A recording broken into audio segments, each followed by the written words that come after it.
Bonjour, je suis en présence de M. Jacques Germain.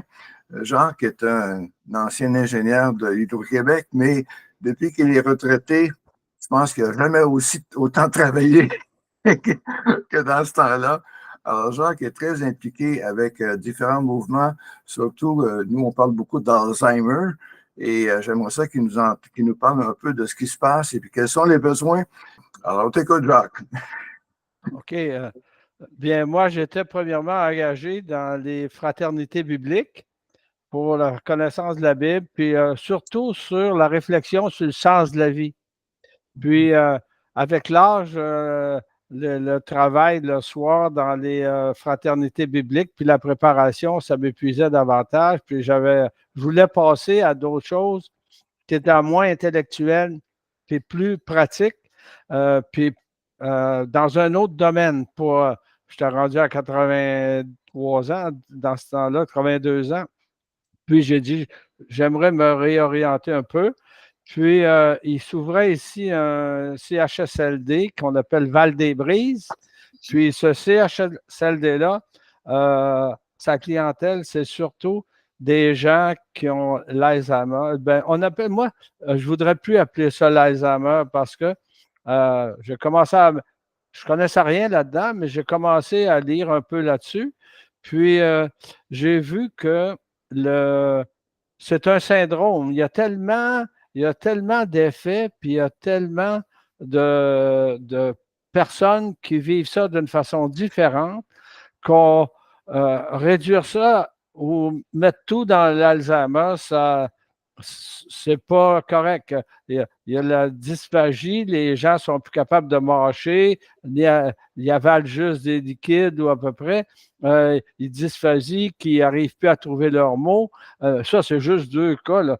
Mais toutes les parties du cerveau peuvent être attaquées, donc ça peut se faire, la maladie peut se faire voir dans, comme par exemple, à un moment donné, j'en vois cette semaine, là, qui est une femme, hier, j'ai rencontré une personne que elle n'avance plus. Elle fait des petits pas de 2-3 pouces. Son cerveau lui commande plus. Elle a la force physique pour le faire, mais son cerveau lui commande plus d'avancer, puis elle n'avance plus, elle a de la misère.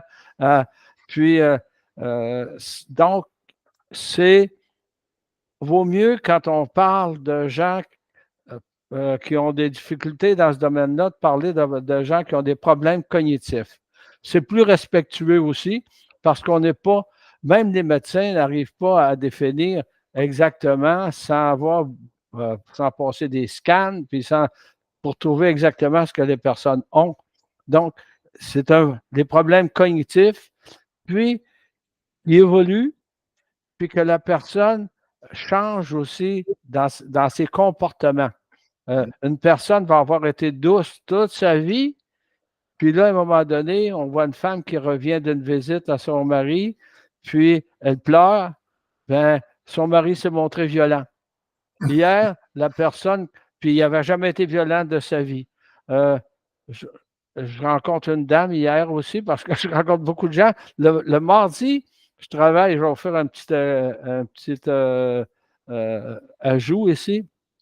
Euh, le mardi, je travaille avec mon épouse au CHSLD dans un bistrot, puis on fait du café, des sandwichs, des choses de même. Puis les gens qui visitent, puis des préposés, puis certains qui descendent, des résidents, bien, on a la chance d'en rencontrer beaucoup. Ils viennent s'asseoir, ils prennent un café là, puis on parle avec eux autres. Les résidents, comme les préposés, pas les préposés, mais comme les visiteurs, les proches aidants. Puis, on a la chance de voir beaucoup de comportements. Puis, il y en a d'autres. Le jeudi, je suis dans une équipe de soins spirituels parce que dans le CIUS de Laval, il y a les professionnels de soins spirituels. Puis, je suis dans ces équipes-là. Le jeudi matin, je visite des résidents. Puis le jeudi après-midi, on va les chercher pour faire une célébration avec eux autres. Moi, c'est que ça m'a ouvert sur le, pas sur les problèmes cognitifs, mais ça m'a ouvert sur le vieillissement. parce que tout le monde vieillit, tout le monde perd des facultés. Puis, ça m'a montré où j'en étais dans ma vie aussi. Ça m'a ouvert sur c'est quoi vieillir. On ne vieillit pas tous de la même façon. Puis, l'accepter, voir où on s'en va, puis voir les problèmes sociaux aussi de ça. Il y a 242 personnes là. À Laval, il y en a 5 CHSLD. Donc, il y en a des personnes, puis ils sont pleins. Puis il y a des longues listes d'attente qui attendent. Puis à toutes les fois que je vois les gens qui rentrent au CHSLD, bien, je remercie Dieu qu'on soit dans un pays, dans une province où on est capable de s'occuper des gens malades, des gens qui vieillissent et qui ont des difficultés. J'ai vu une personne qui restait en Californie, qui est déménagée. Sa femme il avait marié une Québécoise, puis à la fin de sa vie, elle a commencé à aller dans l'Alzheimer. Ils ont déménagé au Québec parce que les soins étaient meilleurs. Les soins étaient meilleurs, puis qu'il y avait plus de possibilités de faire d'avoir des bons traitements pour sa femme. Puis, donc, moi, en tout cas, je suis heureux d'être là pour voir, premièrement, le vieillissement, deuxièmement, les qualités des soins qu'on donne, puis de voir la réalité de notre société. Je vous dirais que je ne suis pas un statisticien, mais je dirais que 80% des gens qui donnent les services au CHSLD de Val-des-Brises, puis je crois que c'est le même pas mal partout, ce sont des nouveaux arrivants, ce sont des immigrants. Si on n'avait pas d'immigrants, si on n'avait pas de nouveaux arrivants, ces gens-là seraient dans la rue ou chez eux, ou je ne sais pas, les résidents, il ne pourra pas avoir de résidents, il faudrait que les familles s'en occupent, il faudrait qu'il y ait un autre moyen, mais remercions les immigrants qui viennent ici, puis qui s'engagent dans notre système de santé. Je trouve ça extraordinaire. Je trouve ça extraordinaire. Sur la maladie, de ce temps-là, j'ai un membre de la famille de mon épouse qui qui vieillit, qui est allé à l'hôpital, qui a des problèmes, qui n'en sortira pas, pour ça qu'il va aller dans un CHSLD. Puis, on rencontre son épouse assez souvent, puis on le rencontre, lui aussi, on le visite. Puis, je me rends compte que la petite expérience qu'on a eue depuis 2 ans et demi à Val-des-Brises nous fait comprendre cette maladie-là sans qu'on l'ait trop étudiée. Comme par exemple, la personne qui n'est pas au courant voit la personne comme se comporte avec la personne malade ou la vieillissante comme si elle n'était pas malade. Supposons le type appelle chez eux, puis il lui dit viens me chercher, je m'ennuie. La personne pense qu'il faut absolument qu'elle aille le chercher, qu'il s'ennuie, qu'il s'en vienne. Mais où es-tu? Au lieu de le contredire, non, tu ne peux pas sortir, non, tu ne peux pas faire ci, je ne peux pas te garder, je ne peux pas poser la question, où es-tu? Comme par exemple, bon, il répond, je suis à Plattsburgh. Je suis dans un motel à Plattsburgh. Bon, viens. Bon, oui, je vais y aller te chercher. Je vais aller te chercher demain. Là. Bon, d'entrer dans le système. Rencontre un autre qui là, je suis allé le voir, on va le voir, Yolande et moi. Puis, il parle de son enfance. Il parle de son enfance. Une de ses petites filles va aller le visiter. Il va prendre la petite fille pour sa propre fille. Mais il ne faut pas le contredire, c'est pas ta fille, c'est ta petite fille. Non, c'est ta fille.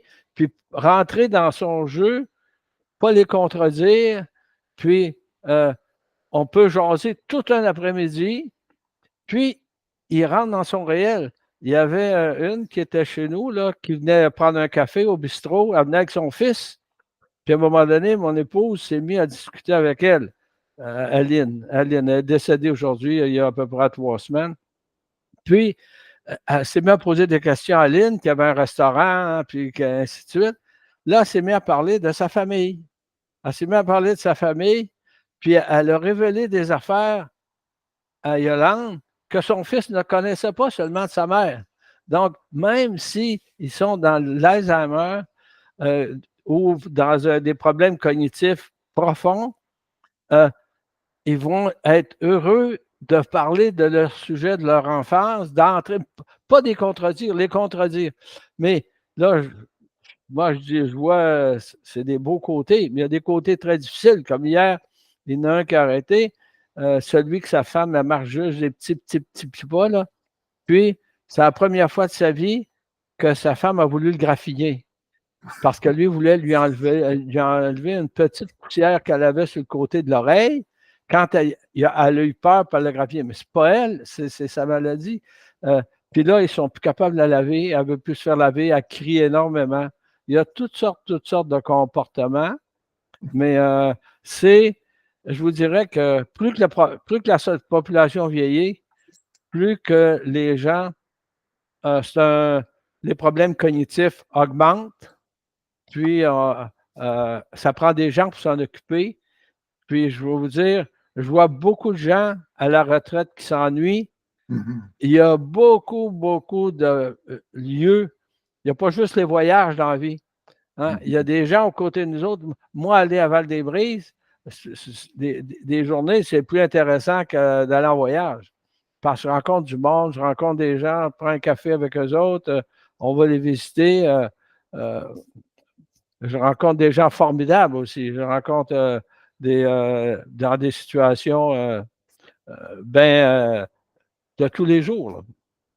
Ben écoute, merci pour tes témoignages, c'est extraordinaire. Et puis, actuellement, tu as besoin de prochains aidants parce que tu me disais une place, il manque de monde, là. Alors, à ce moment-là, si les gens veulent écrire au groupe, là, on va vous donner l'adresse. Je suis certain que Jacques va s'occuper de vous.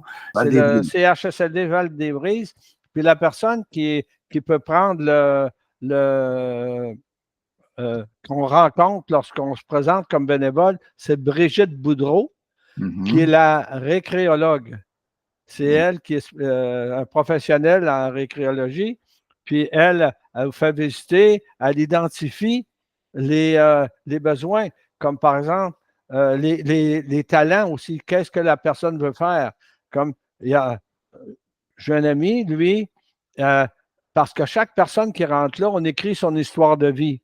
Donc, à ce moment-là, quand on va la visiter, on lit son histoire de vie, puis on est capable de jaser un peu avec elle. Bon, ben, ça en prend pour écrire l'histoire de vie.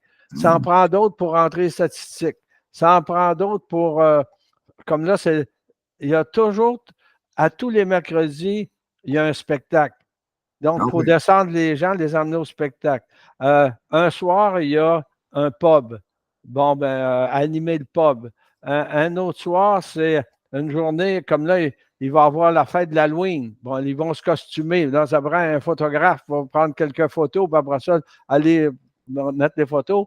Je vais vous dire, ce qui fait la grande différence, je trouve, entre un CHSLD comme Val-des-Brises puis un autre, c'est toute l'animation qu'on donne. Les spectacles, même la célébration religieuse, les visites des gens. C'est ça qui change toute l'atmosphère qu'il peut y avoir dans une institution. Puis ça, c'est le groupe qui s'occupe de l'animation, des récréologues, avec ses animateurs, avec des bénévoles. Merci Jacques, merci pour des beaux témoignages et puis on va essayer de sensibiliser le Québec. Une bonne journée, bonne santé, puis tiens le coup, comme on dit. Salut René, toi aussi, bonne journée, bonne santé, puis dis bonjour à Mimi. Ne manquez pas ça. Merci beaucoup. Bye bye. Bye.